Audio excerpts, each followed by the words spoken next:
Hey everyone, how are we doing? It is time for office hours. Who is here and what questions are there? I think Mubot's awake.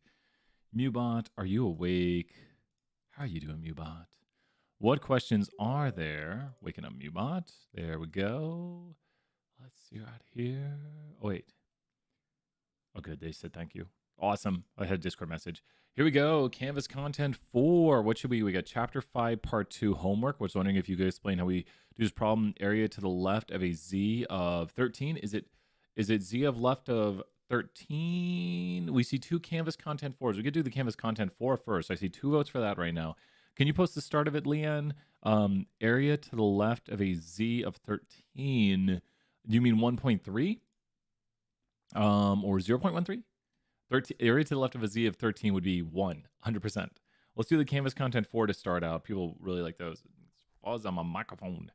Let's do this. Let's get the canvas content 4 up and going. It's so good to see everybody. Let's see what we got here. We've got in the chat, Leanne, Jessica, Layla, Ritu here. 1.3, yes. What percent of sample curves found for each region? Draw a picture first. Yes, good question right there, Leanne. Let's do it. We'll do that here second. We'll do that question. Well, actually, you know what? I'm going to do that one real quick right here first, just to show a kind of recap of it. Mubot, help us out with that David M. Lane applet. For those questions right here, and then we can come back and circle. It's saying we have to plug it in somewhere, and I don't know how to do that. The David M. Lane applet.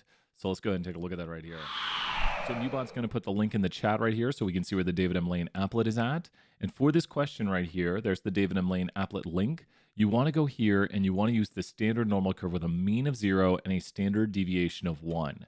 So we have here a mean of 0 and a standard deviation of 1, and then we can actually find the areas. Now here's what is interesting.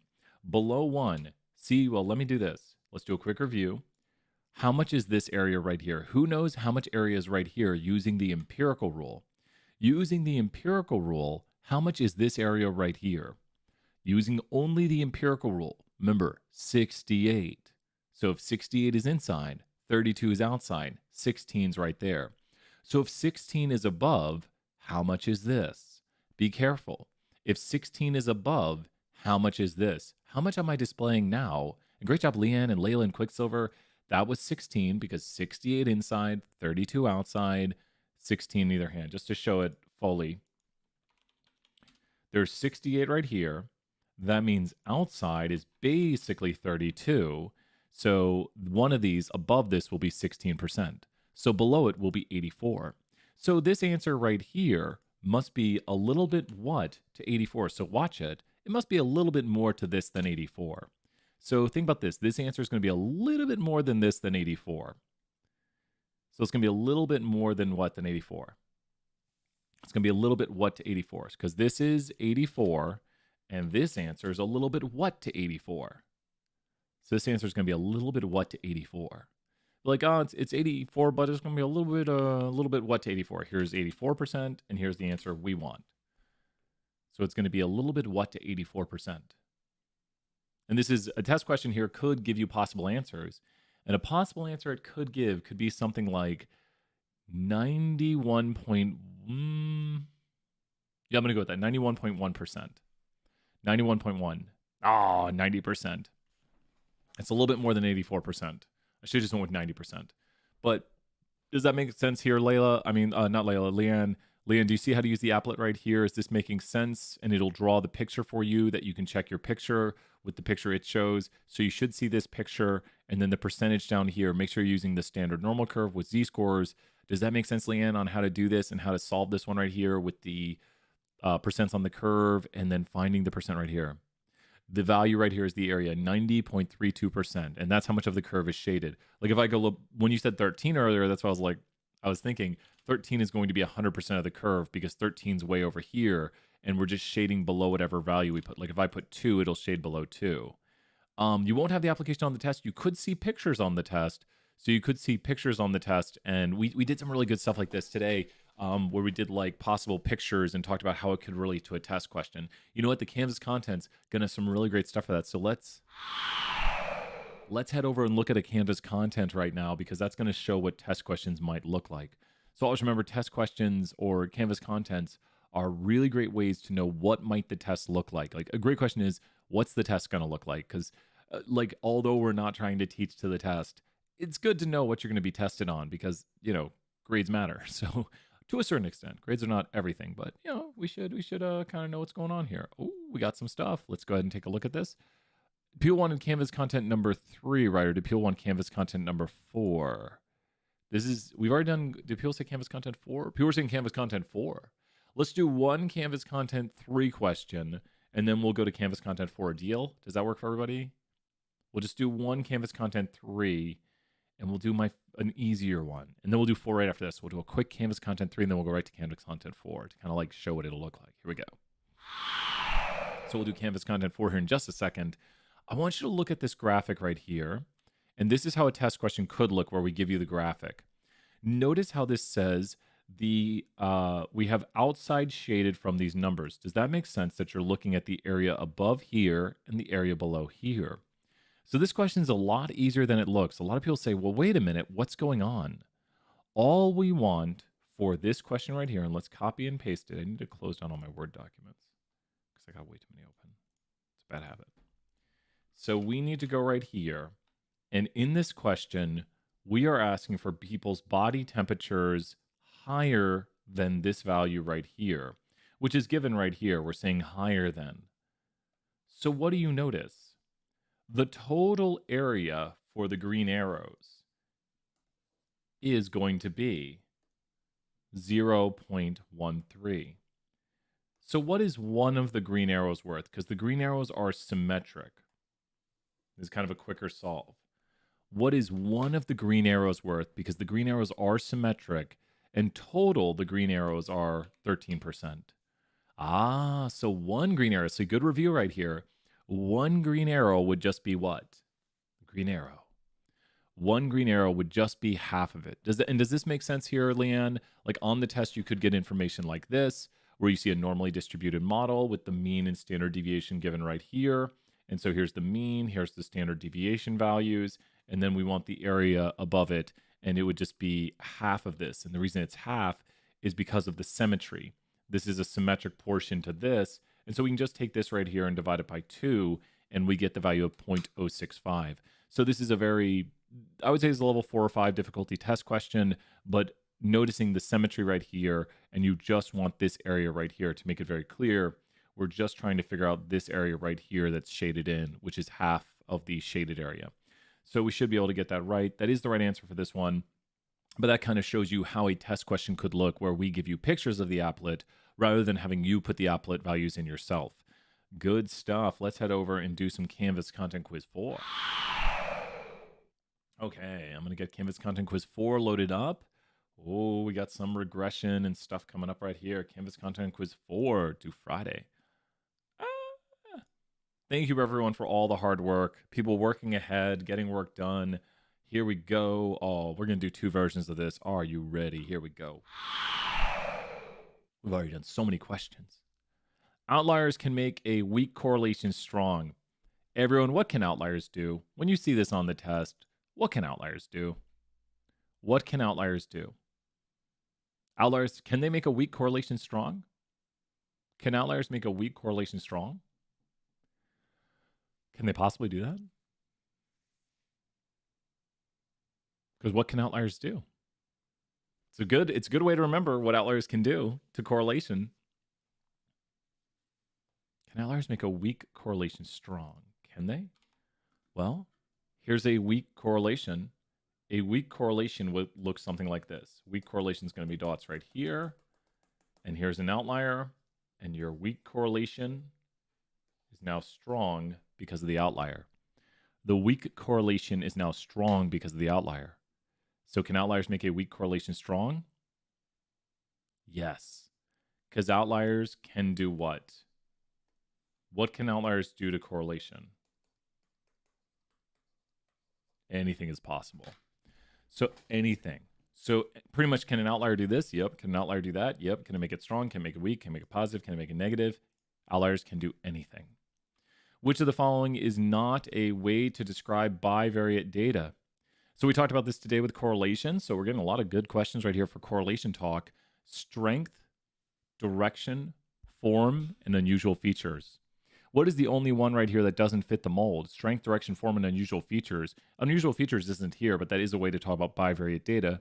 Strength, direction, form, and unusual features. The only one we see there that does not follow the right answers is going to be what? So here's what we talked about today. Strength, direction, form, unusual features. The only one you see here that does not follow it is what? Strength, direction, form, unusual features. One of these does not work for bivariate data. Shape.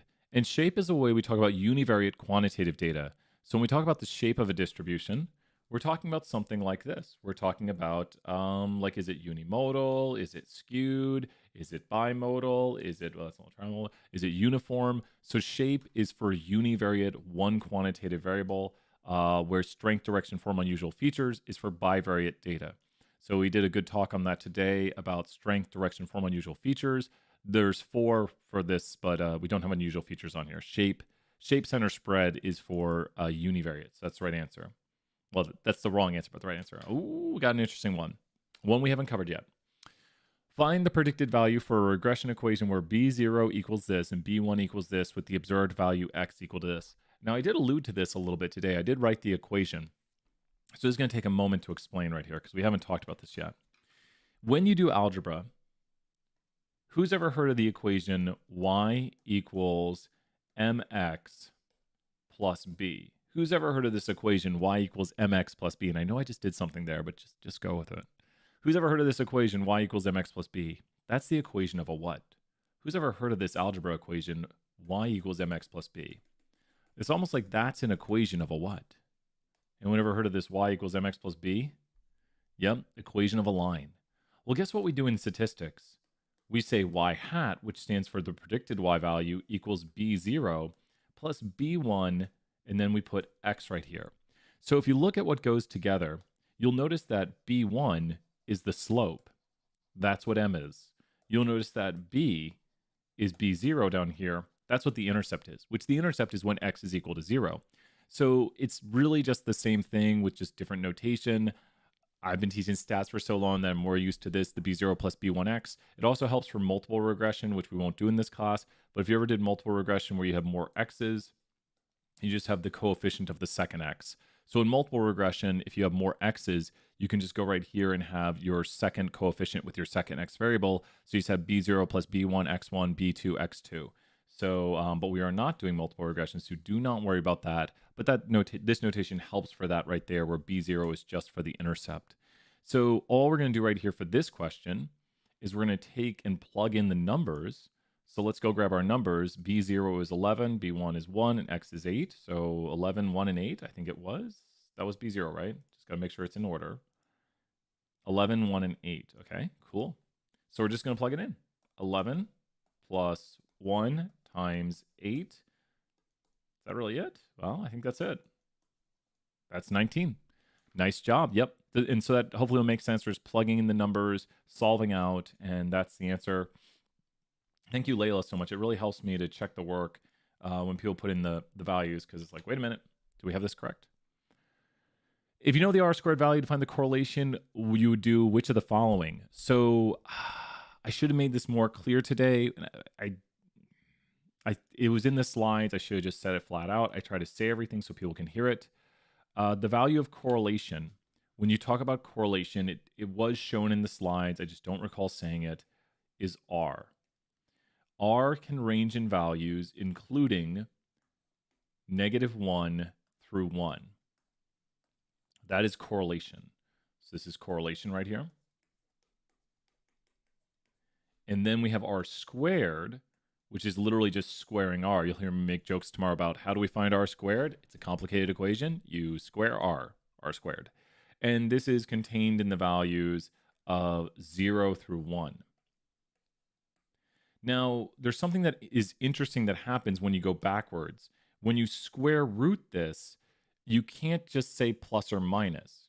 Because let's do an example problem right here. If I tell you, for the following graphic, you know what? I've got a better way of doing it. Watch this. I'd like for you to look at this. And I'd like for you to tell me what the correlation is here. What is the correlation here? The correlation for this, and see if you see correlation on here.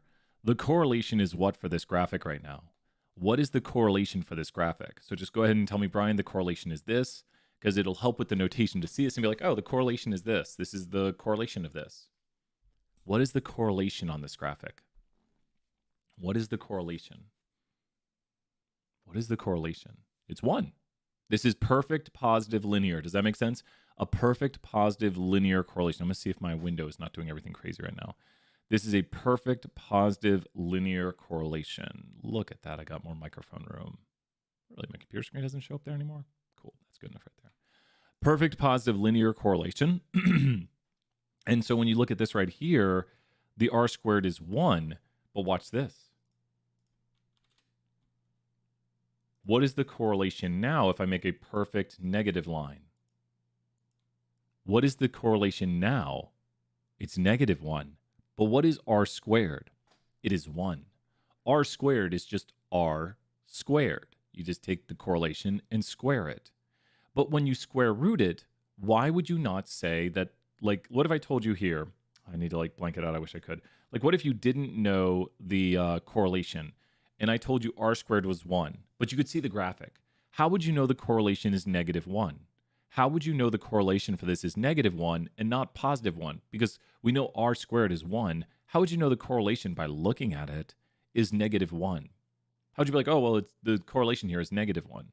Even though when we square root r squared, we'd get a positive negative number. Because mathematically, people are like, well, wait a minute, if you square root it, it's plus or minus 1. The slope, exactly, the direction is negative. So Quicksilver, that's the answer right there. When you square root correlation, which we do have like test questions, which could give you a graphic that looks like this. And the graphic says like r squared is equal to 0.49. So what is r? Be careful. Who can solve r right here? Try to solve this. This is a very similar like test question. So you can see right here, what would r be for this? What would correlation be? Who knows what correlation would be for this? And here's a big thing. Let me highlight it. You should notice this. What are you noticing about this right here? So what would the correlation be? Go ahead and solve it in the calculator. I'm gonna show the work once someone gives the answer. Close. Quicksilver, you're really close. Double check your work. Super close. Let me throw some points out.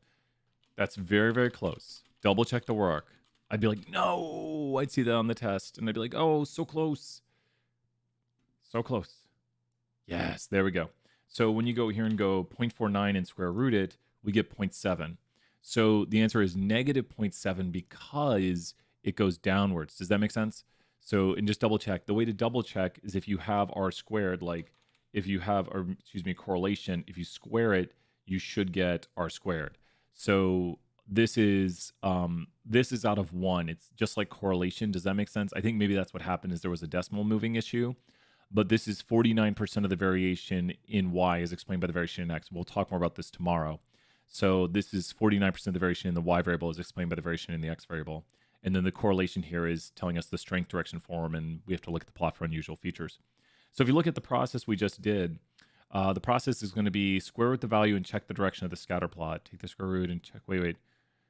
Square, ooh, take the square root. Ooh, I almost got tricked. Take the square root of r squared and check the direction of the scatter plot. That's exactly what we did right here. Adding together all the residuals from a regression plot will always sum to 0. That is 100% true, and I'll show that here visually. When you have a residual, which we'll talk a lot about tomorrow, a residual is how much we miss by. So think about this. If I'm going to put a line through these data points, actually, you know what? I want you to look at this. Some points are going to be a little bit below. Here, we'll draw the residuals in red. A residual is just how much you miss by. So the line of best fit, as we call it, minimizes the residuals, but all the residuals add to 1. Can you go over for the one that says for each one you increase next, we expect y to increase by b1 units on average? Yeah, let's do that one next. We'll make sure we do that one. We'll do a second version right here, and we'll try to get that one on here. So I'll do a second version. But all the residuals, if you sum them up, I want you to, who thinks they know? Brian, these values right here will have what positive or negative residuals. Which do you think? Do you think these are the positive or negative residual region? Like these values we see on the screen right here, are they in the positive or negative residual region? And would you say these are positive or negative residuals over here? Which of these? Well, I already asked the first one. Yeah, we can do. We'll do those right here, Layla. You got it, and then we'll jump topics. You got it. The ones below the line are in the negative region. The ones above the line are in the positive. Does that make kind of sense right here? So you can see the positive and negative residuals. So we'll talk more about residuals tomorrow, but residuals are just how much the model misses by. Like if I were to predict, like imagine this. I predict on the test you will make, so here's my prediction. I predict on the test that you will make a 90. And you make a 95. Who here can tell me the residual? What is your residual? I predicted you would make a 90, and you actually made a 95. Here's the formula. Residual equals actual minus predicted. What is your residual? And what does that mean? So I predicted you'd make a 90, and you actually made a 95. So what would the residual be? And the residual is going to be this area or this distance right here. It'd be 5. So when you think about that, that means my prediction for your score on the test, you were 5 above. Does that make sense? The residual right here means we predicted you would make a 90. You actually made a 95. And we missed your prediction by 5. You were 5 above your predicted value. So the residual is just the distance things are away from their prediction. So with this residual right here, is how much we missed your prediction by. Residual is actual minus predicted, and we see the formula down here for it. So you were predicted to make a 90 on the test. That's your predicted value. And then you actually made a 95, and the residual would be 5, meaning you were 5 above your predicted value. Here's what you scored. You're the dot. The line is your predicted. You just yeah, it measures what is exactly, yep. It measures how much your model misses by. Was that one of the questions? Watch me get one wrong. No, it's come on. Yeah, 10 out of 10. Okay, let's do another version of this. We'll try to get let's do another version. It's so easy to misread stuff. It's so easy. Oh yeah, we got this one right here. Okay, here we go. Yeah. Okay. So, you were. Okay, so for each 1 unit increase in X, we expect Y to increase by B1 units. Of course. Oh, good question, Jessica. Yep, we'll do that one next year. So this is another one we have right here. For each 1 unit increase in X, we expect Y to increase by B1 units. Let's draw out a visual right here. We have 2 things to talk about when it comes to regression.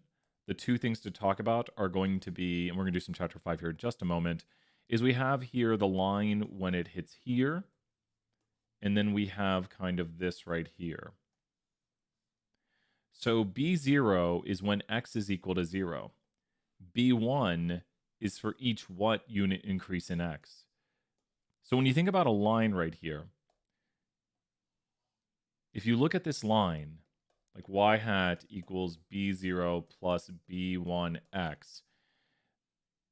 B1 is the what of the line. Like if I were to make B1 smaller, the line's going to go like this. If I were to make B1 bigger, the line's going to go like this. B1 controls. I wish I could. Can I do it? No, I can't really. I'm what? Like if I could turn this. If I could turn back time. B1 is going to be the slope. And B0 is the point when X is equal to 0. So if you just plug in like X equal to 0 right here, you just go in X of 0. Then this whole thing, well, this term right here is going to cancel out. And then you just get the value when X is equal to 0, which is going to be the value of the intercept. So that is the value of the intercept right there. B0 is when X is equal to 0. And then B1 is for each 1 unit increase in X, we expect Y to increase by B1. So that is the interpretation of the slope right there. That is the interpretation of the slope. Good answer right there. And that's right. I know that one. And then I think Jessica asked, could you go over the one that says if the correlation R of 2 variables is close to 0, that implies that there's no relationship? Let's look at this right here. So I'll answer this one. I would like for you to look at these two graphics.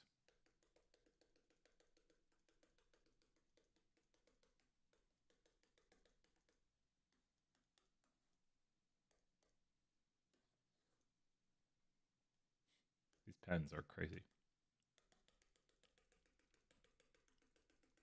Look at these two graphics right here. And they both have a correlation of 0. We can probably do some chapter 8. I think we're going to do a little chapter 5 after this, because definitely that's what's due tonight. So I'm going to try to do some of that. And then we can go back and do some chapter 8. But if the only people here, then we'll probably do more chapter 8. So we'll focus on what people want who are here, because you are here at office hours. So make sure to attend if you're watching this, because we always do what people want, and we try to do it. Yes. So Ritu, explain. This answers both Ritu and Jessica's question. A relationship could be strong and have a correlation of 0, because look at this right here. Is this a strong relationship? Yep, and then we'll do that one next, Layla. You got it. What do you think? What's going on right here? Who can explain these right here? This is like, if I'm in person in office hours, I'm like, can you explain what's going on with these? Why do they both have a correlation of 0? Like this one on the left, if you look at that, I mean, they both what? If you look at this one, though, is more like this. But if you draw a line through it, it looks like that. And if you do the linear relationship, it looks like this. So what's going on with these? Why do they both have a correlation of 0? This goes to Jessica's original question. I'll directly answer the question in a second. But this is the concept behind it. So they both have correlation of 0 because they both don't have any what relationship. So they both have a correlation of 0 because they both don't have a what relationship. There's no real what strength here. Both of them are basically no what relationship. Linear. Exactly, Layla. Great job right there. There's no linear relationship between these variables, so the correlation is 0 because correlation measures linear strength. So to Jessica's question, if correlation of two variables is close to 0, this implies that there's no relationship. That's false. It implies that there's no linear relationship. Like I used the word association, I think, today in class. There is an association with this variable. It's just non-linear. Also, if it's a polynomial, doesn't mean the actual value is greater than. That is correct right there, Ritu. Yep, and we were covering, check back just a second ago, we were covering, I can do that one next if you want more details on it, but that is true. That is a true statement. But does this make sense here, Jessica? That we have right here, that this is a non-linear relationship. So the correlation of 0 implies that there's no linear relationship, but there can still be some sort of non-linear relationship, which we can see. Just to make it very clear, I'll remove all the shading on it. But the points right there have a very strong parabolic relationship, but it shows up as a correlation of 0 because correlation only measures the linear strength. The one on the left has no relationship at all. It's just a non-existent, weak, non-existent relationship. Great job, Jessica, right there. And then we have Layla's question is, can you walk through what is the weakest correlation in a correlation matrix? Yes, let me get that one problem up right here. Really great questions. I think it's just confusing biology if there's no relation. It's weird. It means there's, well, it would mean that there's no linear. Are you talking about a correlation of 0, Layla? Because they're probably just looking at linear strength. There might be like non-linear relationships that are harder to detect. And then you could look at like, have you ever heard of, gosh, I can't think of it. It's, we've got Pearson and Spearman. There's the Spearman rank correlation also. We don't do Spearman rank correlation in this class, but it's a very common way of doing correlation where you rank the values. So there's Spearman rank correlation. So you might see that in biology also. I'm looking for the matrix one that you have. But Spearman rank correlation is a common practice among. Well, we should maybe start teaching it. I teach it in another class. It's not. Oh, here we go.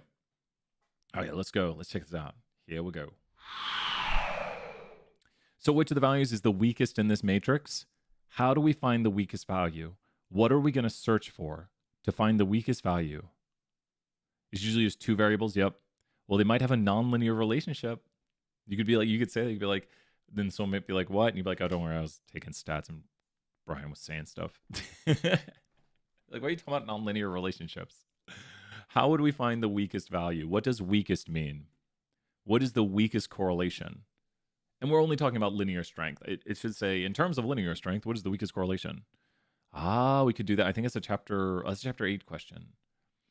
If no one's asking questions about chapter 5, we might go do that, Jessica. That's a good question.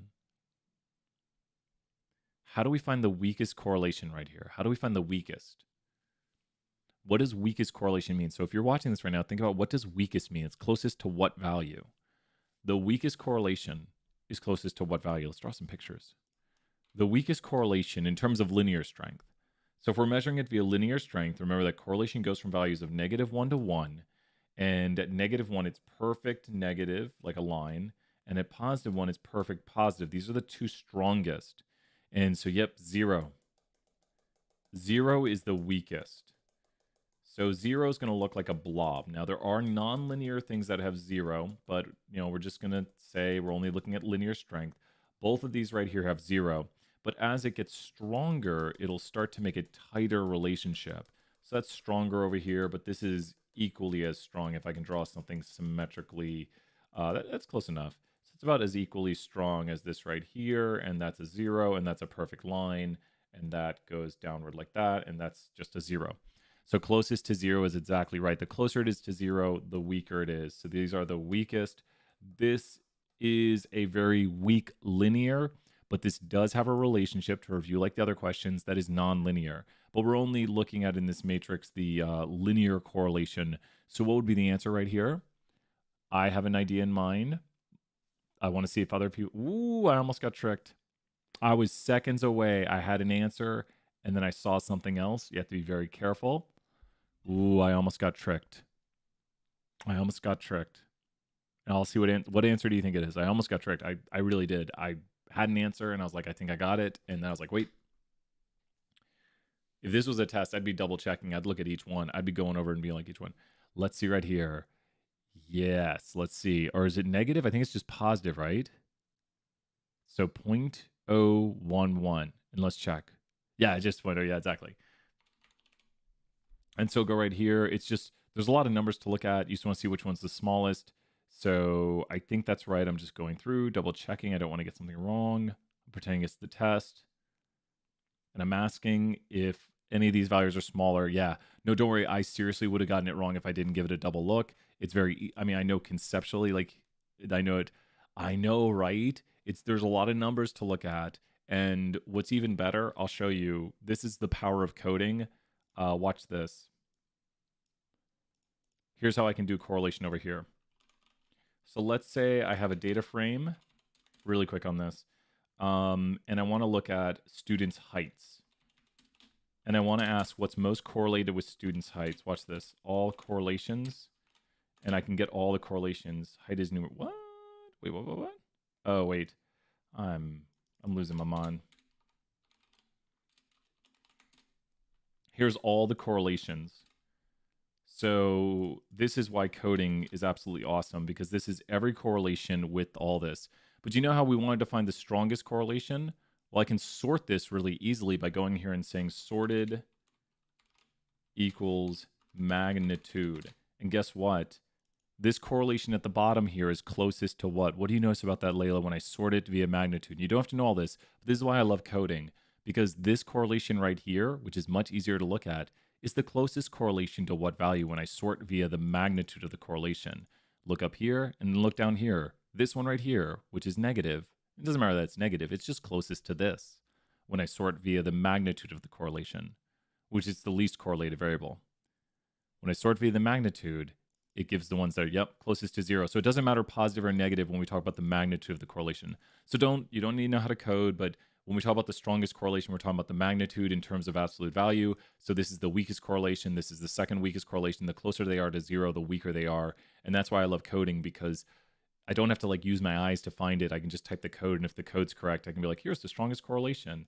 And I could literally just find just the first. This should just return the first. So there we go. There's the strongest correlation. And I guess there's other codes I can do, but that's just the one strongest. So I just turn the first row. You don't need to know how to code for the class. Don't worry. I find it to be fun. Okay. Let's see. Jessica wants to know about Chapter 8.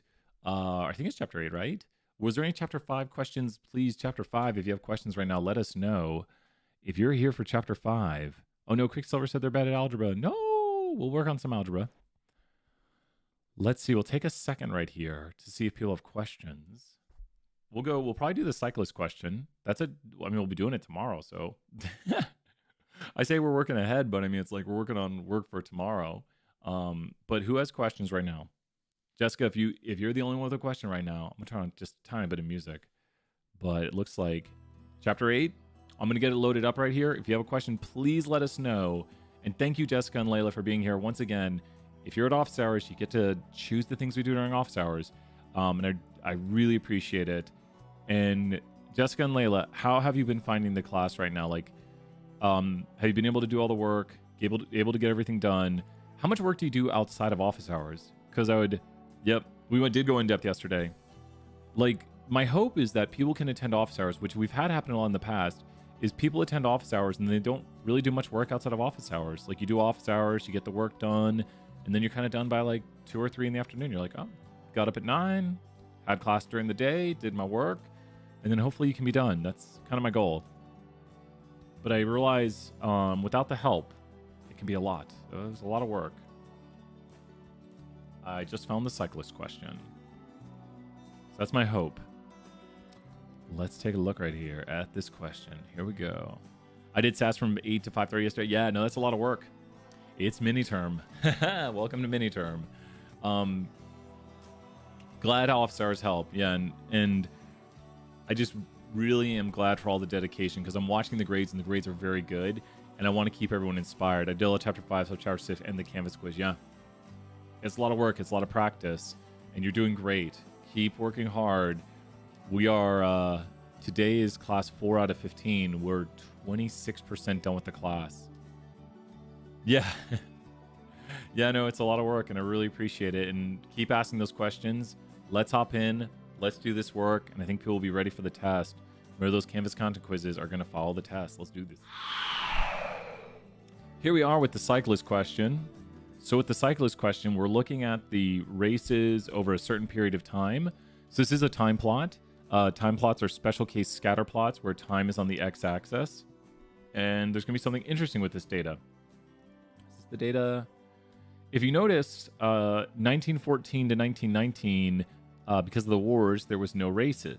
I think also we have a gap in the data here from 1940 to 1946 due to the world wars. The Canvas contents are going to be similar. They literally pull from the question bank. So Canvas content, make sure to keep practicing those.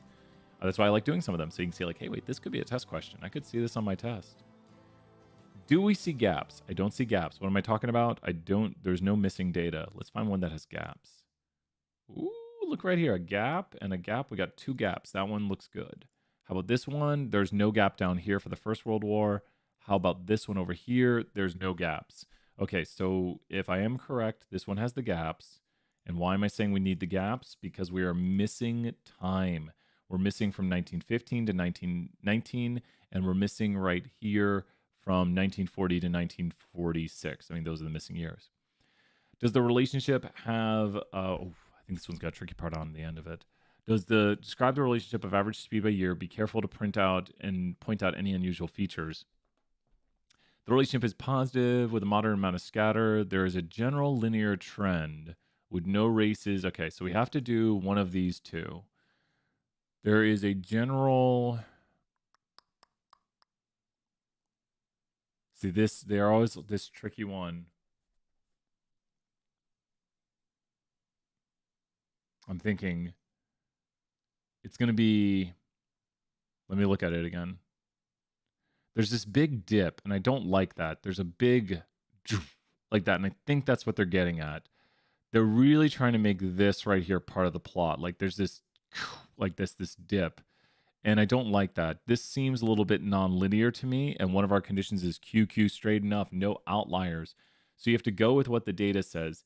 And it does say general linear trend. That's where I get scared. What do you think I should go with? General linear or general not linear? What do people think I should go with? And then we have a harder part of the question. Not too hard. You have to use jump for a second, though. Do you think I should go with... Because that's going to dictate the rest of the question, because are the conditions met? If we pick no here, it's not straight enough. And there are no real outliers. So no, the relationship is not straight enough in the early part of the 20th century to fit a regression line. Or yes, the relationship... Ooh, look at that. That's not right. Yes, the relationship is not straight. And so this is the only possible answer right here.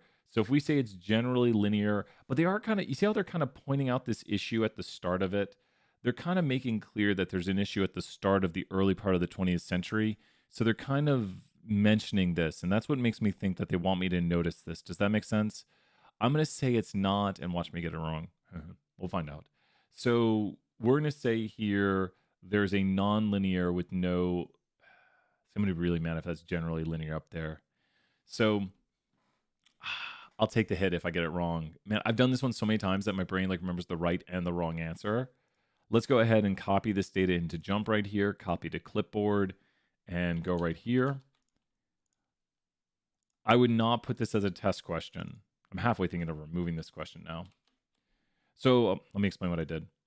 We're going to go to File, New Data Table. File, New Data Table. Make sure to go to File, New Data Table. Under File, New Data Table, you're going to go to Edit, and then Paste with Column Names. Edit, Paste with Column Names. And now we have the column names in here. And then we're going to go to Analyze, Fit Y by X. Make sure they're blue. Blue means quantitative. If they're not blue, that's going to cause an issue. You have to paste with column names. If you didn't paste with column names, start over and paste with column names.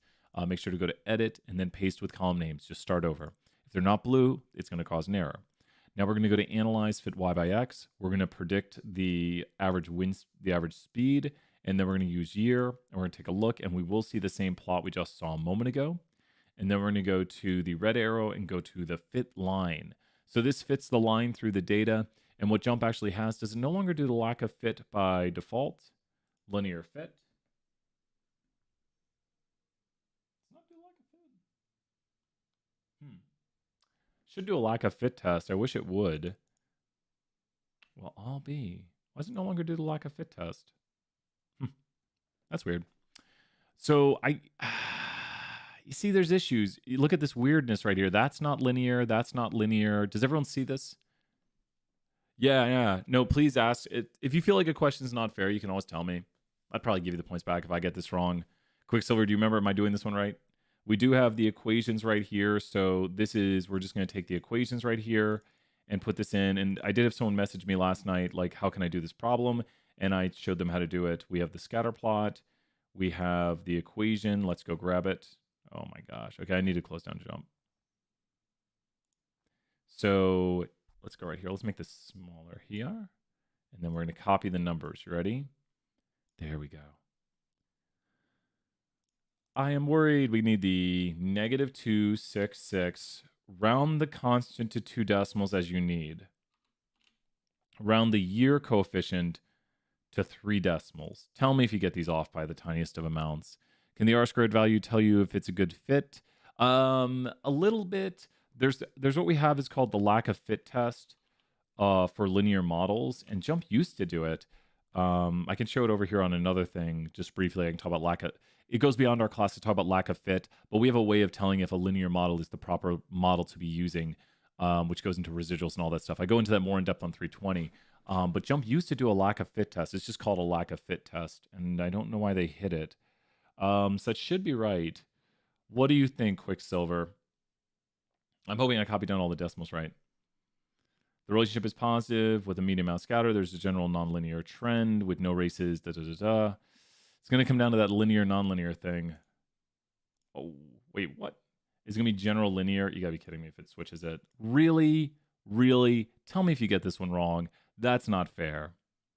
That's not fair.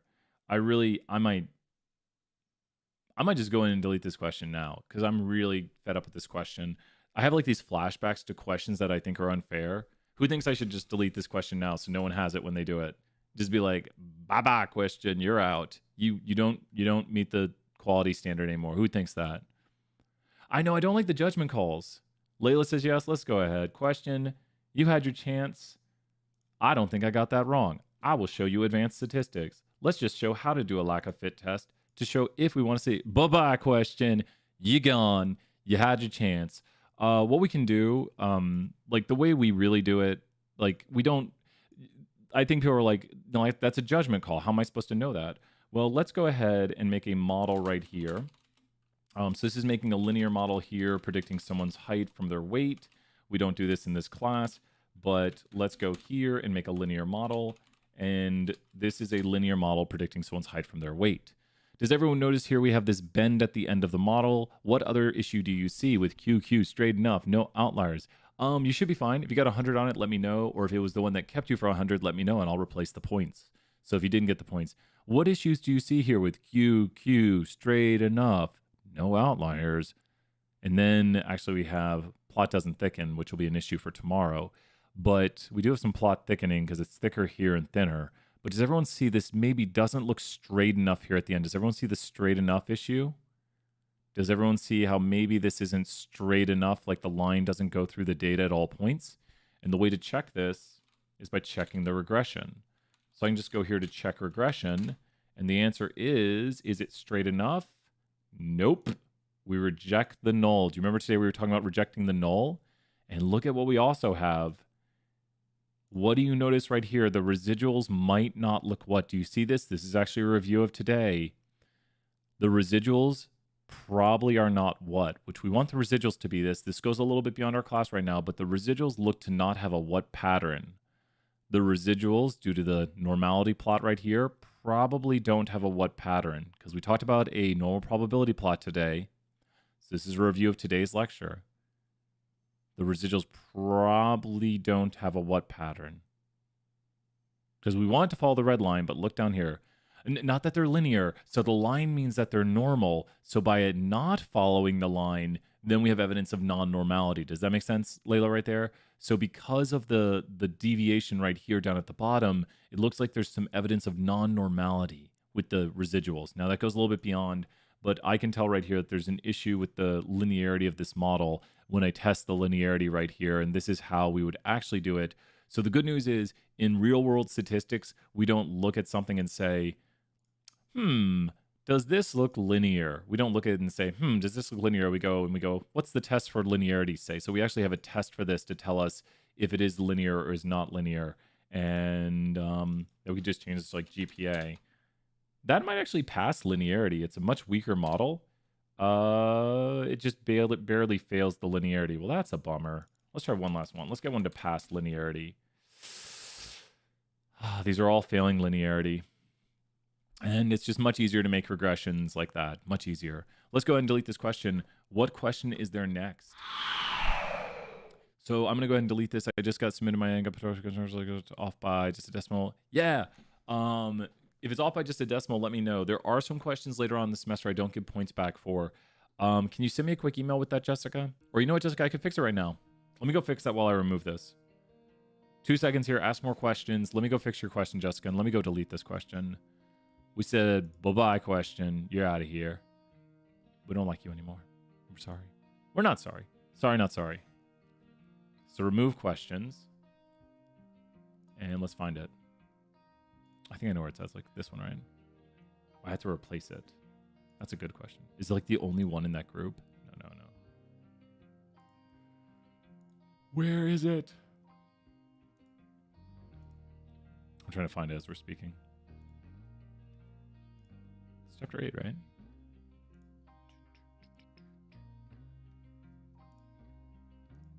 I'm having the hardest time finding this one question. Found it. Oh, it's the only one question in the one group. Okay. Well, good news is now this is a 4-question quiz. Okay. There we go. Done. Everyone can rejoice. It is only 4 questions. And let me go fix that for Jessica. Here's a plot showing the interest rate of the 3-month bond. Okay, let's go take a look at that in here in a moment. And Jessica, I need to correct this for Jessica. 2 seconds, Jessica, and I'll correct this. And oh, I think because I deleted that question, Jessica, your last quiz got updated to 100. And great work on this. Yeah, you're off by 1 decimal. So let's go ahead and change that. You got 200s now. Amazing work. Keep up the great job. Great job. Some of these are harder quizzes. Like chapter 7 is a much tougher quiz. Keep practicing it. Use those attempts. Practice it. See what you get wrong. Review what you get wrong. And practice. Just tell me if you got that one question wrong and I'll fix it. I'll fix it. Yeah, actually, I think because I deleted it, it updates your grades and gives you more points, which could maybe hurt someone's grade because maybe there's less points. So if someone's like, my grade dropped, I'll be like, I'm sorry.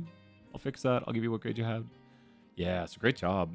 Here's a ball showing the interest rate of on a 3-month bond from 1950 to 1980, and a regression model fitting the relationship between the percent in years, the rate in percent in years since 1950. Let's do that. Let's calculate that question. Okay. I got the music so quiet. Chapter 8 quiz. Getting all the homework done. The homework that's now on Saturday. Wait, are there 5 questions? It's supposed to be gone. Wait, what? It's still showing up. It can't show up. I hit remove questions.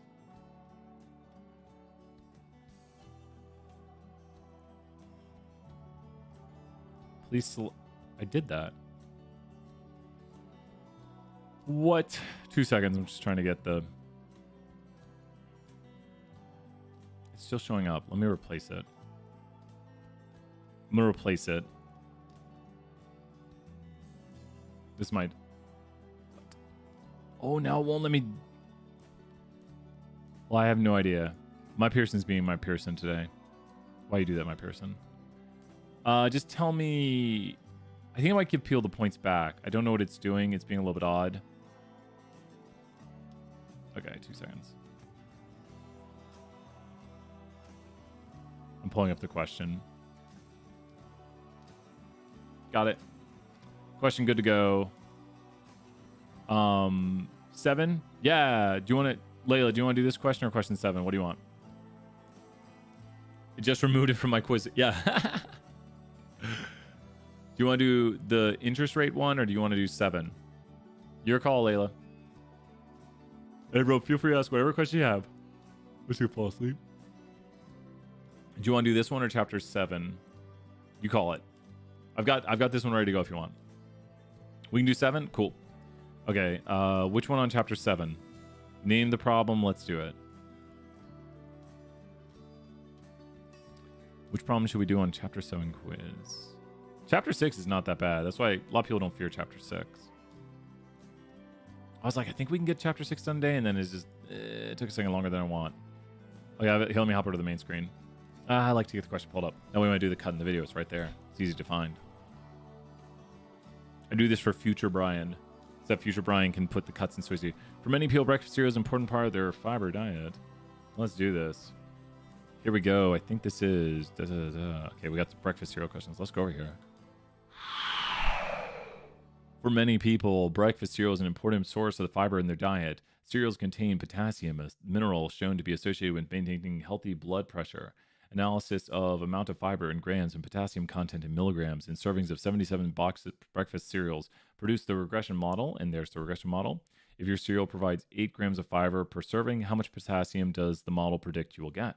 Okay, let's enlarge and let's check this out. They're all about cereal. Man, someone wrote this who likes cereal. Like whoever was writing these test questions, just all they think about is cereal. Okay, so what do we have right here?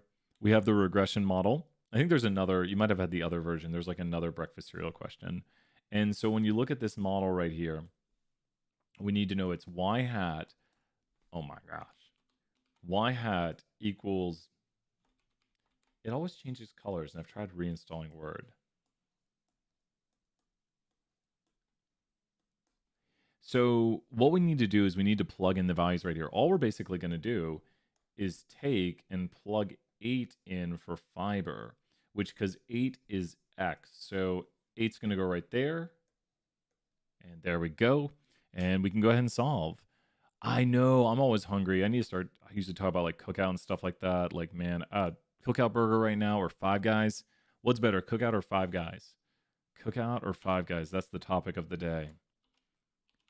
I say, let's go get some food. We going to Cookout or are we going to Five Guys? Where are we going? There's the answer. We just solved through the mathematics right here. 253. 253 is the answer. Let's go check it out. 253 breakfast cereal questions. We're going to get this. That is the predicted potassium. So Five Guys, yeah, the bag fries, man, you can't beat bag fries. So 253 is the predicted potassium. That's what the hat means on this. It means predicted according to the regression model. So if a cereal had 8 grams of fiber, we're just going to plug 8 right here into the fiber. Try Half Barrel. Half Barrel has good burgers. Like the Hill has good burgers. Half Barrel, I'll have to try some Half Barrel burgers. So yeah, that'd be good to try. So I've been half barrel, but I haven't had the burgers in a while. I think, is there another breakfast question? Yeah, let's do this. These are the breakfast questions. Let's do this Breakfast Club. So, did you know Brian from Breakfast Club is in The Dark Knight? He's the TV guy. He's the TV guy in Dark Knight. For many people, yada yada, just yada yada, the breakfast question. So we have here predicted potassium is equal to 38 plus 27 times fiber. So once again, we're making a prediction on the potassium in a cereal based on the amount of fiber. So fiber is explaining, once again, fiber is explaining potassium. So fiber is the X variable. And this is the predicted Y variable. That just means predicted right there. And so good answer. I think you're right. So we're saying it has a negative residual. And we drew this out earlier. The way to think about residuals is you have here a line of prediction. This is where all the Y hats are. The Y hats are across the line. You don't actually see them. Like the line itself is the line of prediction. So when you make predictions right here, you have all the Y hat values. But now we have all the Y values. So all the Y values are all these little dots right here.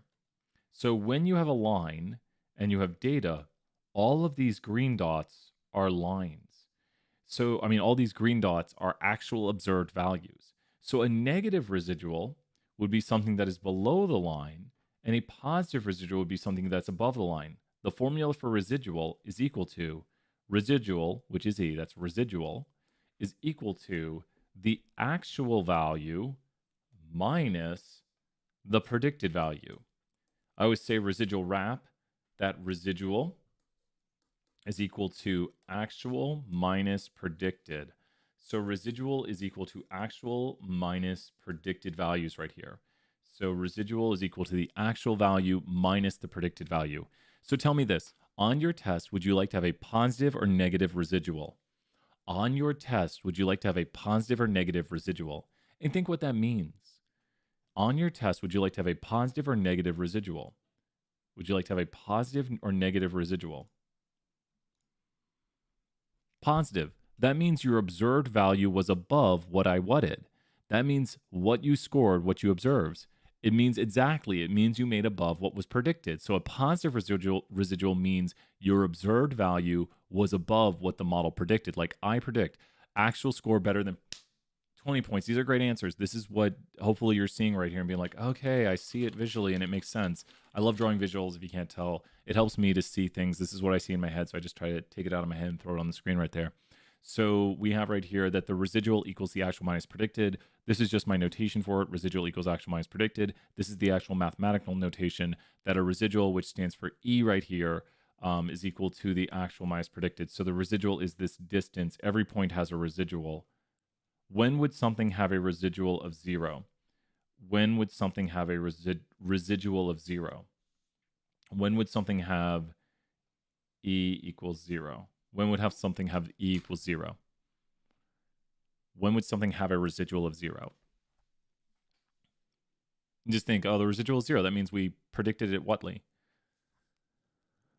When would something have a residual of 0? When it's on the line, exactly. When there's no miss. The residual is basically how much you miss by. So when something has a residual of 0, then we miss by nothing. There's no miss in the model. So it's correct. It's a correct prediction. So if something has a negative residual, then the potassium content is actually lower than the model predicts. So this would have a negative residual down here. So that's the negative residual zone. Its actual value, this Y, this observation we're talking about, was lower than the model predicted. So that should be it right there.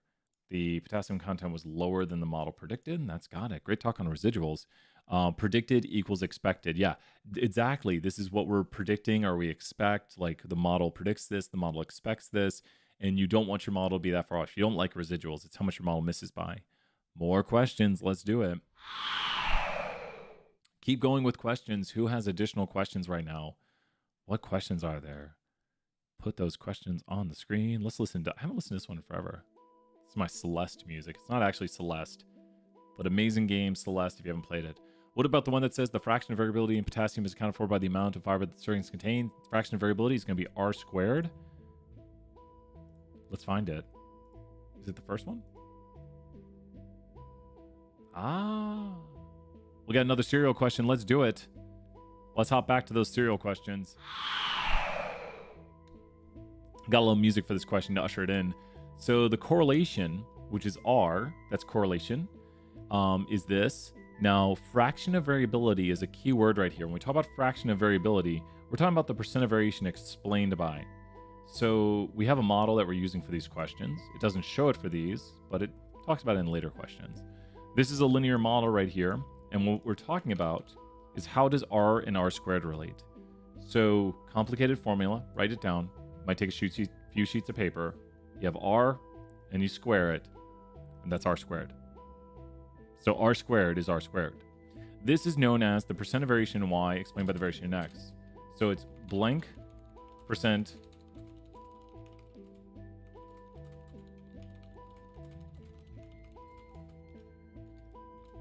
and like I will show you something right here.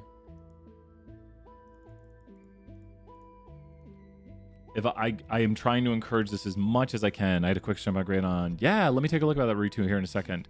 But oh, it says 10. It says 4 out of 10 on Canvas. I'll check that read-to here in a moment. I'll make sure it's correctly entered in. Let me check here in a moment. Read-to.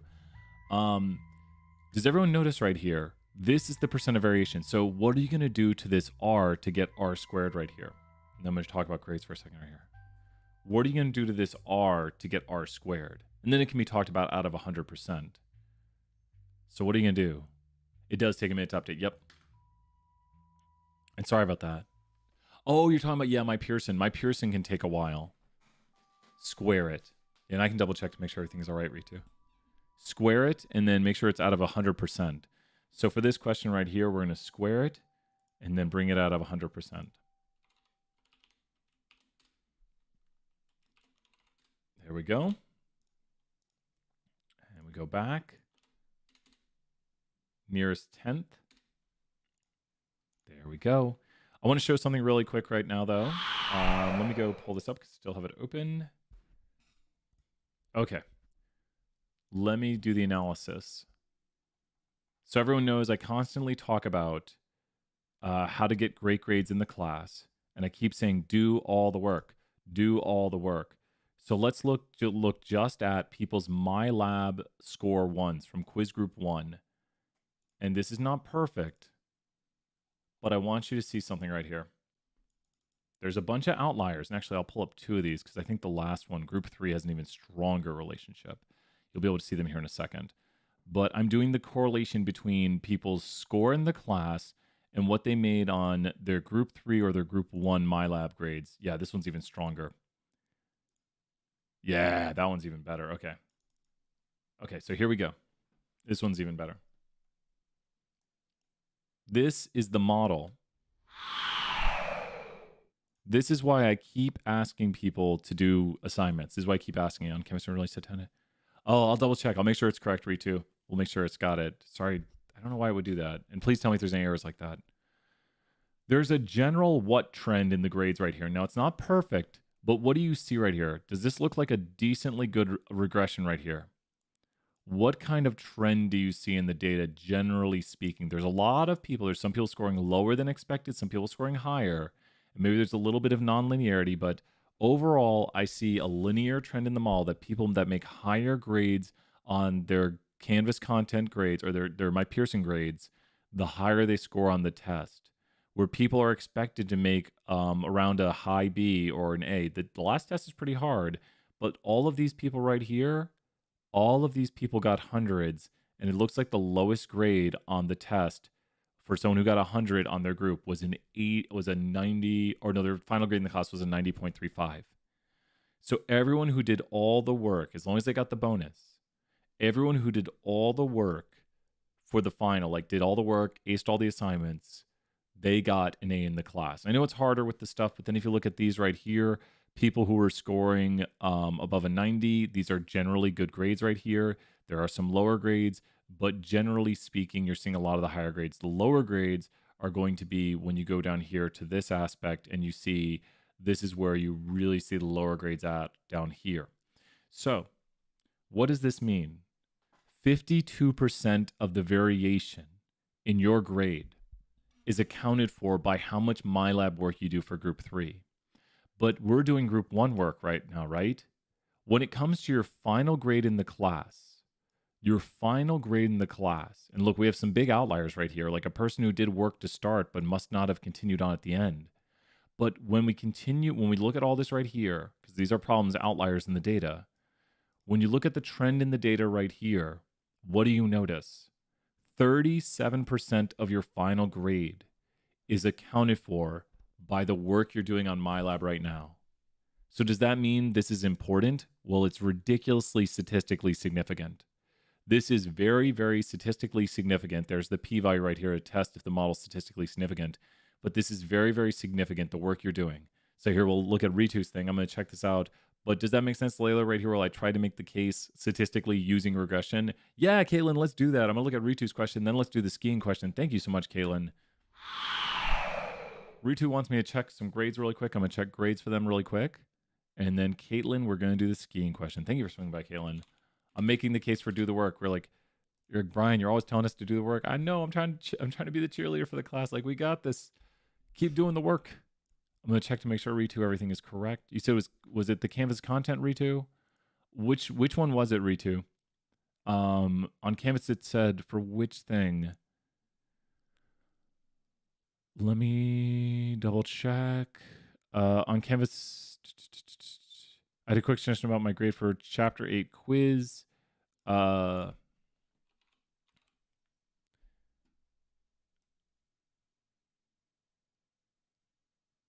It might just be taking a moment to update here. Let me go through and do an update on it. It does take a while to update. Like when you redo stuff, I'm going to go to VitalSource Bookshelf. I'm going to push through another update. So then I'll reload grades here in a moment. It just like randomly updates at random times. Everything does go through, and I wait till a while after grades have been calculated. Oh, sync now. So let's see. Might not take a moment. Then we're going to do Caitlin's question right here. So I'm going to try to sync the grades. Oh, you're saying it's switched? Yeah, like it switched it. That's weird. It shouldn't do that. Let me pull up the grade. I don't know why it would do that. Pearson is weird sometimes. Yeah, it looks like, yeah, like you said, you've got a 10 out. Oh, no. Oh, no. Is it because of... I think it's because I did that question replacement thing. Let me see if this fixes it. Ritu, thank you for pointing this out. Ritu, you just got everyone 50 points right there. Layla, it's because I did that question replacement thing. It did that to everybody. So that's actually my fault. And I don't know why it would do that. But I think it's because of me. Okay, so we're almost done syncing right here. So we're going to just wait a half second here, and then we're going to take Caitlin's question. But it looks to be my fault because I removed a question, which then caused issues, which my Pearson's being crazy about that. Ritu, let's see if this fixed it. Fixed it, Ritu. I don't know why, but it should be fixed now. And I think it's because I did that. So Ritu probably saw that like 20, 30 minutes ago when I replaced the question. I don't know why it would do that, but thank you for pointing that out, Ritu. And I pushed through it. I pushed through a sync. And so it looks like everything's synced through. It says you have a 10 out of 10 now. Great work. Harder assignments and getting them done. Okay, Caitlin had a question about the ski question. Let's do this. Let's do the ski question. Here we go. Fixing up things. There's so many things that can break. Sometimes I forget that there's a lot to learn when you do this. Like when you're first teaching. So sometimes we have a new teacher and I'm like, it's just, you just go in and teach. But there's so much more to it than just go in and teach. Is it on the homework or the quiz, Caitlin? I know the ski question. Awesome. Thank you so much, Ritu. Part 2 homework. There we go. You're 100% right. I was wrong because I was like, there shouldn't be an issue. Here we go. We got the ski question ready to go. Let's go ahead over here and hop to the main screen. Here we go, Caitlin. Working on the ski question. Let's do it. Okay. There were 53 competitors in a downhill skiing event. Their times are listed in seconds below. So we know that the mean is this and the standard deviation is this.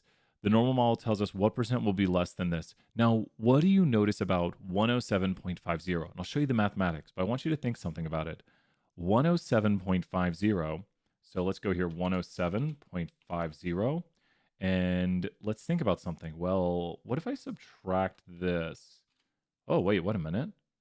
That's that. What if I add this to it? 107.50 is exactly how much above the mean. 107.50 is exactly how far above the mean. Look right here at this. That's an interesting relationship that it has. Now make sure you check your numbers. I don't know if your numbers will be like mine. Mine has that 107.5 is exactly this much above the mean. It's exactly how much above the mean. So you could take observation minus mean over standard deviation, and it's exactly one standard deviation. So let's go ahead and draw a normal model right here because it wants the percent of time less than that. We've got some normal models there.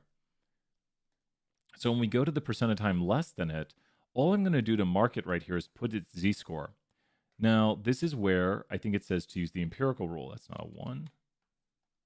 So I'm just going crazy, everyone. There we go. And it says to use the empirical rules to start. So using the empirical rule, what percent is Brian shading on the curve right now? So this is using the empirical rule. What percent have I shaded on the curve? Well, the easiest way to find this is going to be using the inside-outside trick. And what percent is it? What percent is currently shaded on the curve? It's going to be easier if we figure out what this is and maybe subtract it. There's a lot of ways to find the answer. But what percent is this right here? Because that's what it wants. And how would we find that? Well, if 68 is inside, then 32 is total outside.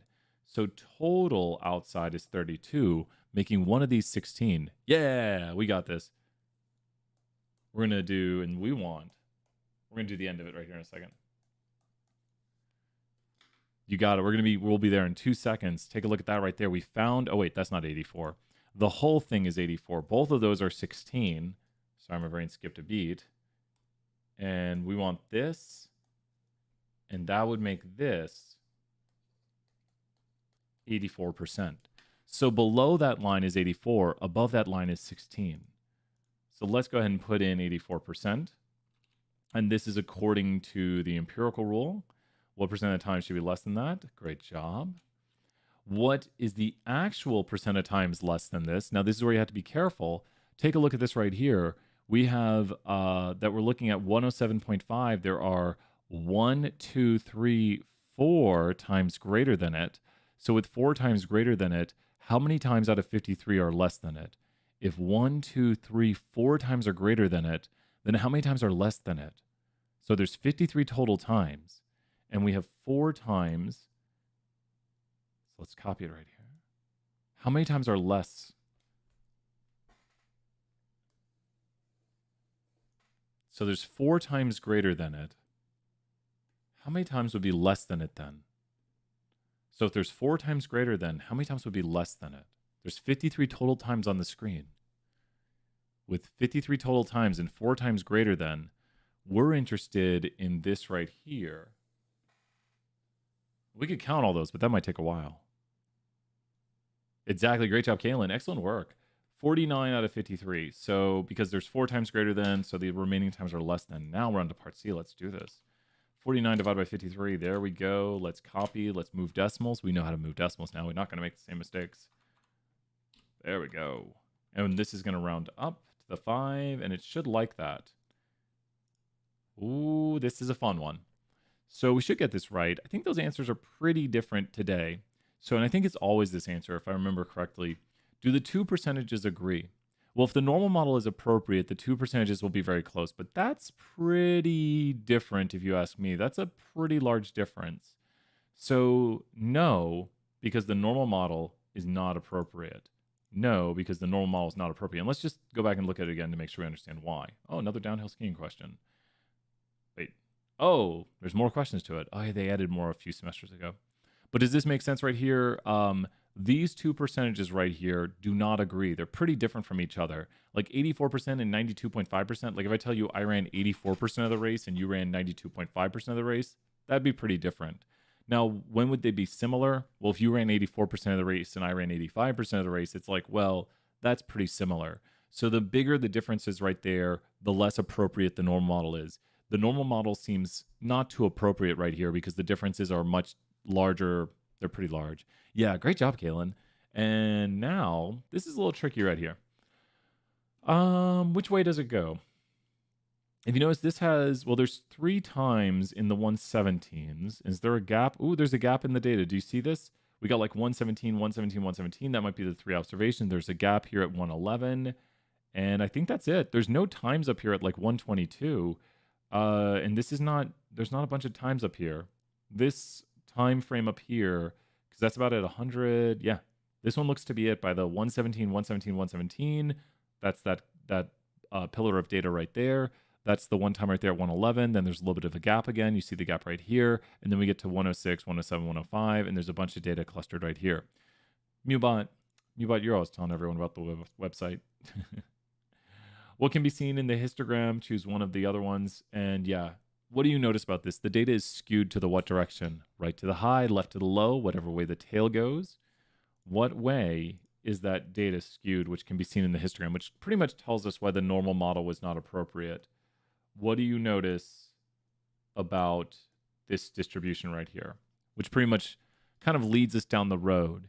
It's skewed to the what side, which means like, yeah, that's probably why it wasn't working. Right skewed, exactly. So the data are not normal and skewed to the right. That looks to be good right there. That's got it. Awesome. We're going to come back and do this question right here. Yay. What questions are there? What questions are there? What questions do people have? Let me know. Let's put a little music right here. Your choice. Pick the questions. I'm going to put this one on. There we go. Your choice. Pick the questions. We got time for at least a few more. Hopefully everyone's doing all right. It's a good bit of work. I might send out, I don't want to be like, I hope everyone appreciates, I don't know. I worry about being like, do the work. And then almost like, I don't know. I want to be a positive cheerleader. We'll get to relax this weekend. I'm glad people have Sunday off so you can relax. Get the test done. You can take the test on Friday if you want. I would suggest waiting till Saturday to take the test. But it's mini-term. The Scatterplot shows 5 blue data points. Not surprisingly, the correlation for these points is R equals 0. Yeah, this is a fun one. Chapter 7, I believe, right? Or is that chapter 8? I think it's chapter 8, maybe, right? I can see it in my head. I know which one we're talking about. That's a fun one.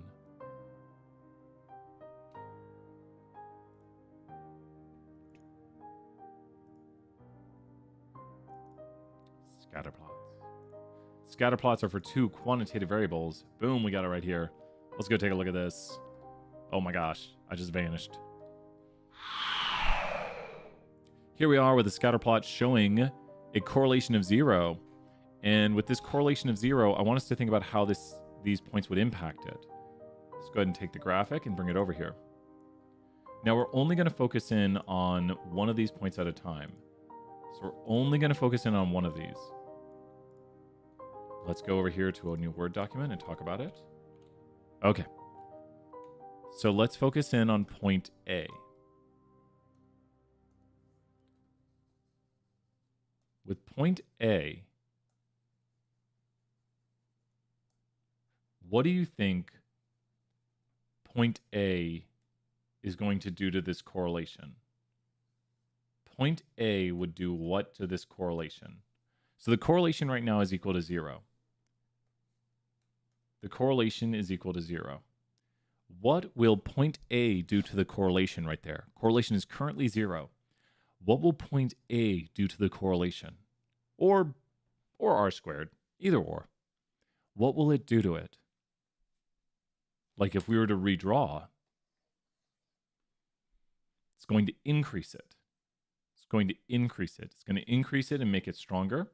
So that's what point A is going to do. So we should look for the strongest correlation over here. Let's go over here and say the strongest positive correlation is going to be point A right here. And then let's go back to here. And so now let's remove point A. And let's go down here to point E. It was somewhere there was point E. What do you think point E is going to do to it? What is E going to do to it? E looks to be the one that makes it the most what? Just the way it's pulling it out right there. The way that it's pulling it out, it's really going to make it more what? Like it's pulling it out and making it more what? Like a stronger, more what relationship. These are the easy ones to figure out. We'll get to the harder ones here in a second. E is going to make it more what? Increase but negatively. Correct. E is going to make it increase but more negative. So let's... Oh, I should not have done that because I'm trying to keep it open. How many Word documents we got these days? We're going to close this out tonight. We're only in the 50s. That's fine. So E is going to make it more negative, the most negative. Let's go here and let's do D. So when it comes to D, D is also going to make it more what? But you notice, D is also going to make it more negative, but not quite as negative. So D is going to make it more negative, but not quite as negative as E. So D is going to make it more negative, but not quite as negative. So let's go here to another. There's a negative, but not quite as negative. And now we're down to C and B. Now this is the tough one. These are the tough ones. C has an interesting relationship.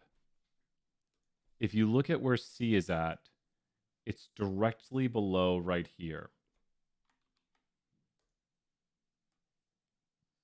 And what this will do is it'll make it look like this.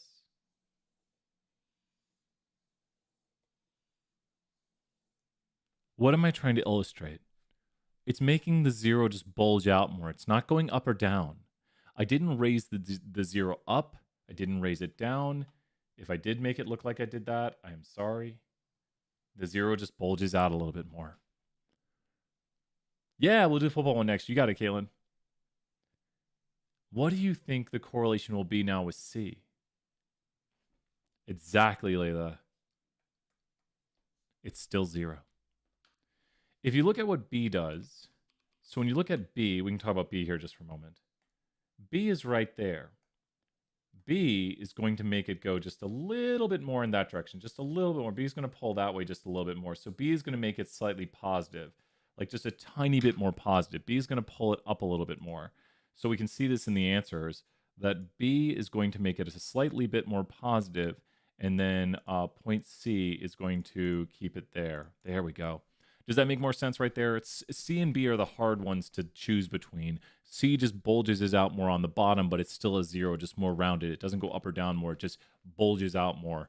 And conceptually, because it's at the mean of x's. So there's some conceptual knowledge behind that, but just thinking with our zeros. Yeah, so that's a really good one right there. Yeah. Some of these questions I really love and the concepts behind it. I hate the judgment calls one, but when you can see conceptually why that one works out great. Let's do the football question one. Are you ready for some football? Statistics questions. That's the end of that song. Put on my favorite song. Sad chill music. I think it's the second question on the homework.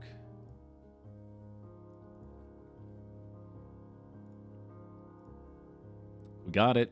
We're good to go. Turn the music down a little bit. Let's do this. Football question time. Here we go. Wrong button. I started looking over the question and everything while I'm doing that when I'm between screens. That's the secret. I click the button and then I'm like, okay, gotta get ready. Gotta get my... Here we go. Okay, according to the normal model. What? You say, Brian, what you talking about normal model? According to the normal model? I don't know about that. Because that doesn't look normal to me. There's a little monster man. What up, monster man? And he is skewed. So this is very, very, very, very skewed data. More on that later in this question. I don't know if we should be using the model, but according to the normal model, using the 68, 95, 99.7 rule, how many players would you expect to get fewer than 2 standard deviations below the mean? Let's go look at the normal model. When it comes to the normal model, we're talking about the Gaussian curve. Gauss. We go right here and we go 1, 2, 3. Go 1, 2, 3. And we're going to draw the standard normal curve, which means we're putting z-scores on it. What percent of area I need help from the audience right here is between -2 and +2. What percent of area is between -2 and +2? So what percent of area, I'll do the next questions, but what percent is between -2 and +2? This is one of your numbers, 68, 99.7. I'm not going to say the number. What percent of area is between -2 and +2 on the normal curve? 60, 95. Great job, Leo, right there. 95, which means if 95 is inside, total, and I'm talking total here, is outside is 5%. So that means 2.5 is on either side. And the answer we are looking for is 2.5, because we're asking below here, the colors just don't represent what they are. That's the answer we're looking for right there. Great job, Caitlin, also. Let's throw some 20 points out. Yep. That's what we got going on. And great job, everybody. So many points. We're just crushing it on points. The answer is going to be 2.5. 2.5 is our answer. There we go. What does this mean for this data? Well, I like to do a rounded version of this problem. The mean here is 450. The standard deviation is about 300. Let's go 2 standard deviations down. 450 minus 300 minus 300, and we get -150. Now, that's not the actual answer. You could find it by going 448 minus 332. I'm just going down 2 standard deviations. There's down 1. There's down 2 standard deviations. What number do we see? That magic number right there. So this doesn't seem to work because you'd be getting negative yards in the NFL. And once you get like 10 negative yards, they say, sorry, but, or maybe it's after 20. They're like, yeah, you're getting negative yardage. You are actually hurting our team by being on the team. Sorry, you're gone. Like question on quiz 8. Explain the problem in using the normal. Well, I think it should be pretty obvious. What do you think, A, B, C, D, or E? Why should we not use the normal model here? Why should we not use the normal model here? I'm going to throw in a review question at the end of this. Why should we not use the normal model? I'm going to throw in a review question, test related after this. It's right skewed. So what we see right here, it is right skewed. So let's throw in a review test question. We can do another question or two. But what you saw was data that was skewed to the right, right? It looked just like this. So what is another way we can check the normality? Tell me one other way we can check the normality. You just saw this right here, like on the question. I know this is hard. You just saw this right here. What is another way? It's a different data set I'm using, but what is another way we could check the normality? So it's just the same sort of graphic. We're just saying like, we're pretending that this is the graphic we're looking at. And what is another way I can check the normality? Like we're going to say like, oh, we have the data over here. How can we check it? P-value. Yep, we can look at the p-value. So let's look at the p-value for this. And when the p-value is low, we reject the null of normality.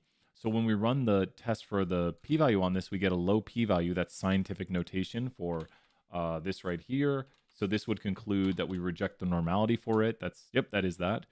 Did I actually get it right? No way. Holy mackerel. That's the, wow. That was a speed run of putting that in. So we have this p-value right here, which is super low, scientific notation. The other way we could check the normality is also looking at the normal probability plot. And the normal probability plot, let me just change this one so it is here's the normal probability plot, and it looks bent. Hint for the test, hint for the tense. A low p-value is anything less than 0.05. A low p-value is anything less than 0.05. I think I have that in the notes, so I can just show it right here. Great question right there. Is the low p-values are p-values anything less than 0.05? Where'd I put it? I wrote it. Yeah, here we go. A low p-value is anything less than 0.05. So is this p-value right here low? Good question. Is this p-value, what are you doing? Is this p-value right here low? Is this p-value low, yes or no? Is that p-value low right there? And that's a goodness of fit test to test for the normality. Is that p-value low?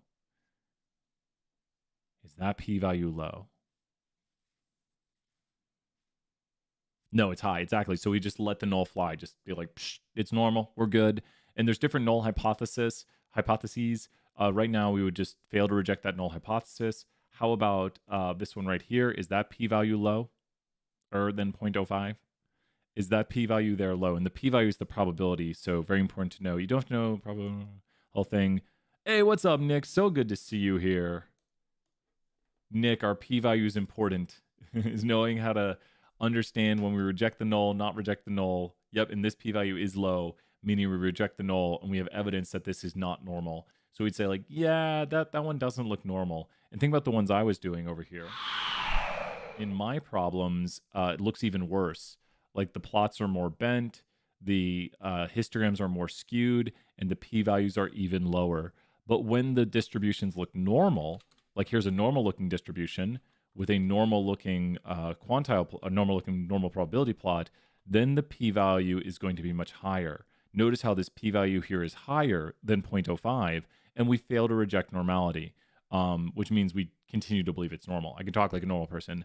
I think that data is normal. That's what statisticians are saying when they say, I fail to reject the null for normality. You just say, I currently believe that data is normal. I had no reason to believe otherwise. So is it important? Nick's like, ha ha ha ha. Yeah, it's very important. It is super important just understanding conceptually how to do it, but we will practice a lot. And we do as many example problems as we can. I don't know, I'm disappearing. What questions are there? Let's hop back. Does anyone have, feel free to ask questions. It's the end of office hours. Just listen to some music here. It's like something spooky's about to happen. What questions are there? We should do a boss battle tomorrow. We should start class with that. What questions are there? Who has questions?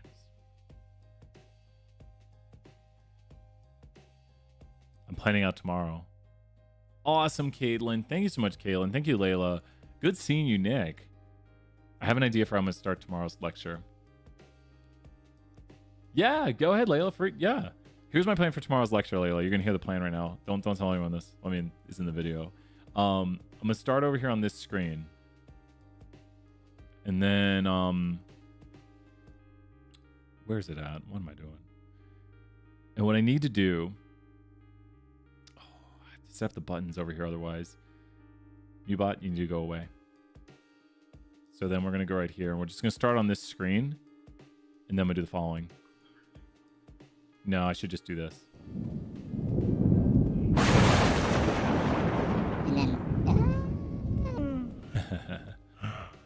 There we go. No, where's the boss camera? There we go.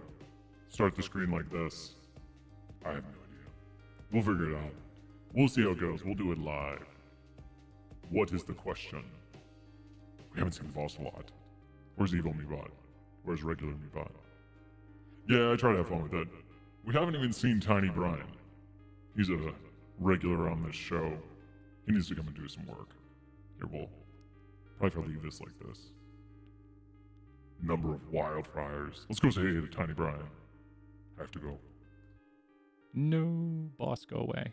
There we go. Where's Tiny Brian at?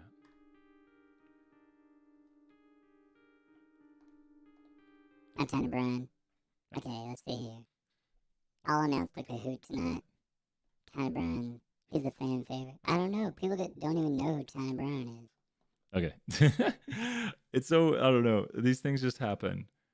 I made Tiny Brian. Wait, last thing we'll talk about right here. Wait, where's my parrot? Tiny Brian's parrot. Oh my god, my parrot. Here we go. Hey, what's up, little guy? Around shoulder, there you are. Okay, here we go. All right.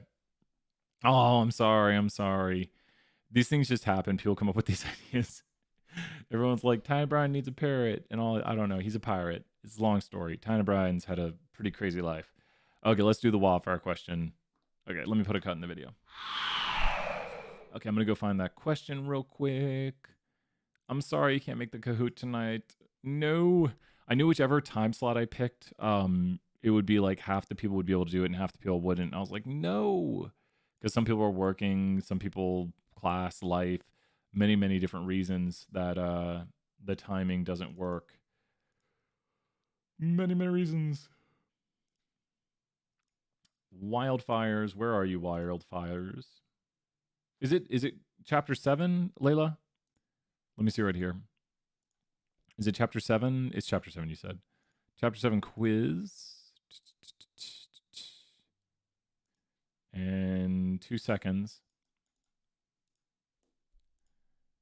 I'm going to find the wildfire question. Scatterplots, classified ads, test scores. Ooh, test scores one people are going to be wondering about. That's a tough one.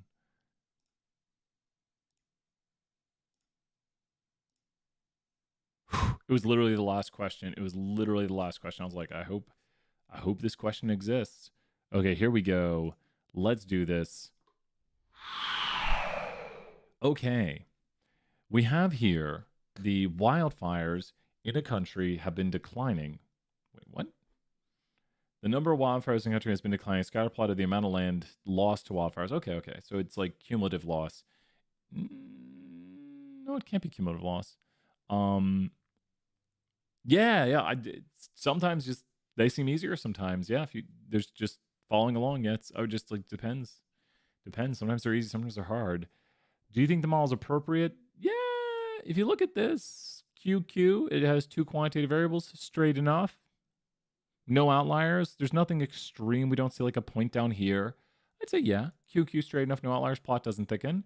Yeah, I'd say it's not very strong. No, it's just yeah, that's right. They shouldn't really be talking about strength right here. Strength doesn't matter. We're just asking, is it 2 quantitative variables? Is it straight enough? Are there no extreme outliers? And plot doesn't thicken. We'll talk about more. The plot, we don't want to get wider or thinner. We want it to stay the same thickness throughout. Interpret the slope in context for each additional year since 1982. Great year. For each additional year since 1982, we expect the wildfires to increase. This has been declining by about 1.07. It has not remained constant. It's increasing. Can we interpret the intercept? Mm-hmm. The intercept is what? If we talk about 0 years since 1982, what is the intercept? And I just want to show something briefly right here.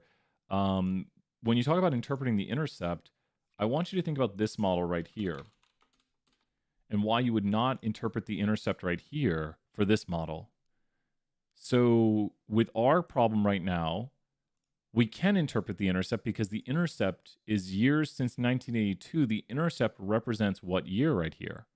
The intercept would be when it is what year we would predict this. That's what the intercept is, that value of 3, and we should see that on our model. It should be right about 3, and there's the model right there. So the value of 3 is represented by what we would predict when the year is what? When the year is what? So this intercept value right here would say years since 1982 equals 0. So this is what we predict when it is the year 1982. Does that make sense, Layla? Like this is what we would predict. The intercept is interpretable. It is what we call a logical intercept. But how about this model over here where I'm predicting somebody's weight from their height? We would have to predict when somebody's height is equal to what right here? Now, don't go to the very edge of this, but when the intercept is when x is equal to 0. So this would be predicting somebody's weight when they have a height of what? So this would be predicting somebody's weight when they have a height of what for the intercept. And don't look at these values. Always remember that the intercept is when x is equal to this value. So if we were to interpret the intercept here, we'd be predicting somebody's weight when they have a height equal to what value? So if we were to use the intercept interpretation here, it would say the predicted value of somebody's weight when somebody has a height equal to this. And that would be kind of a logical 0. The intercept is always when x is equal to 0. It's not visualized on here because you have to kind of go outside the bounds of the data. So this one is not logical to interpret. You'd say that's not really logical to say we predict, and I can show the equation right here. Well, don't worry about it. We just wouldn't really want to interpret it because this one we can interpret, the other one we can't. This is years since 1982. Well, then that means this dot right here is 1982, and here's what we predict. And there's a negative residual. Yes, the intercept represents the 1982 starting point. Yep. This is the standard error of the residuals, but don't worry, we're just talking about right here. There's an easy way to see it. When we're talking about right here is that there's large misses. This is just talking about the residuals. It just wants to know, are the residuals large or small? Don't focus on the SE part of this. That part will not be on the test. The important part of this question right here, is going to be if it's big or small misses. And do these misses look big or do they look small? Do these misses look kind of big or kind of small? Like, look at that. Look at that. Do the residuals look big or small? That's all this question is basically saying. Are the residuals large or are the residuals small? What do you think when you look at this? Does that look like small little residuals or large residuals? What do you think? Small little residuals that are close to the line, they look big. So that's all this. I know they make it more complicated by using a term we don't mention. And sorry for that, and definitely want to point that out. But all it's asking, are the residuals small or are the residuals large? And it's like, yeah, those are pretty far away from the line. Those are large residuals. Great question on the R squared. R squared is percent of the variation in Y explained by the variation in X. So it's going to be 24.6% of the variation in the land burned is explained by the year since 1982. So 24.6% of the variation in the number of acres damaged by wildfires can be accounted for by the model on years. Sounds about right. 24.6% of the variation in the number of acres damaged by wildfires cannot be accounted for. What cannot be accounted for? 24, it's blank percent of the variation in Y is explained by the variation in X. So it's how much variation is accounted for or explained by. I was like, that sounds right to me. And then I was like, when it says not accounted for, I guess that's the coefficient of non-determination. There's an actual value. So maybe some statistician was like, oh, I'll mention the coefficient of non-determination. R squared is known as the coefficient of determination. You don't have to know that. I do like to mention other things because someone might just be like, oh, the coefficient of determination. So talking about R squared. Well, I think that's got it. Ubot's just talking away. Let's head back to the main screen. Great work. Excellent work. I'll plan out tomorrow, Layla. We'll start with something fun. We'll have another new intro. You're welcome, Layla. Great work. Keep up the great work. Points. So many points. Sometimes I'm going to check my points. No, I'll eat those tomorrow. Check them. We'll see how many points you have, and then we'll head off. Great work. Good office hours. Remember, swing by if you're watching this. Ask some questions. Keep working on the questions. The more you're working. Great job, Layla. You are leading the way. You're at Hero of Eternity, which I guess you passed during class today. Awesome. I usually want about halfway that people have all the points. And a lot of people are getting there right now, so we're almost, or 26% done. So I went double as fast. That's all right. It's mini term. We gotta have some fun. We gotta keep entertained. We gotta keep working hard. Well, with that, if you have questions, email me, let me know. We'll be back for Kahoot later. Check it out, Layla. There'll be 2 more Kahoots this summer semester, so there will be more Kahoots. There'll be more practice. We'll maybe do the other one at another time. So maybe I'll even throw in like a few extra votes for like the earlier time. Like next Friday, we'll have another Kahoot. So we'll put in maybe like 4 extra votes or something like that for the earlier time. Be like, we did it at the later time last time. Let's throw it at the earlier time. And I'll see everyone, I'll see Layla and everyone tomorrow morning. So bye for now, everyone. Bye.